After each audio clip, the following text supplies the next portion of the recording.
প্রিয় দর্শক, অনেকেই জানতে চান যে রমজান মাস শুরু হয়েছে, রমজান মাসে স্ত্রীর সঙ্গে মেলামেশা করা যাবে কিনা, সহবাস করা যাবে কিনা, এই বিষয়ে অনেকেরই জানবার আগ্রহ আছে। তো কোরআন এবং হাদিসের যে স্পষ্ট বক্তব্য তাতে বোঝা যায় রোজা হচ্ছে দিনের বেলা, অর্থাৎ সুবহে সাদিক থেকে নিয়ে সূর্য অস্ত যাওয়া পর্যন্ত এই সময়টাই মানুষকে সব ধরনের খাবার পানাহার এবং স্ত্রী সম্ভোগ কিংবা সহবাস থেকে বিরত থাকতে হবে। এর নাম হচ্ছে রোজা।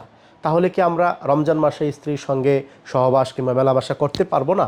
হ্যাঁ, এই বিষয়ে হাদিসে আছে যে আমরা করতে পারবো, কিন্তু সেটা রাতে করতে হবে। অর্থাৎ রাতের বেলা সন্ধ্যার পর থেকে ইফতারের পর থেকে নিয়ে সেহরি খাওয়া পর্যন্ত, ফজরের আগ পর্যন্ত যে সময়টা আছে, এই সময়টাই চাইলে স্ত্রীর সঙ্গে মেলামেশা সহবাস করা যাবে।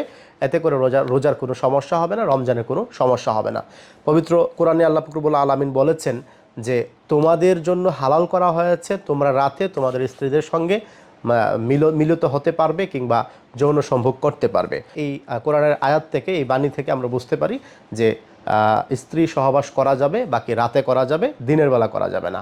আর রাতের বেলা যদি আমরা করি তাহলে অবশ্যই ফজরের নামাজের আগে আমাকে পবিত্র হয়ে যেতে হবে, গোসল করতে হবে, কারণ আমার ফজরের নামাজ পড়ার ফরজ বিধান রয়েছে।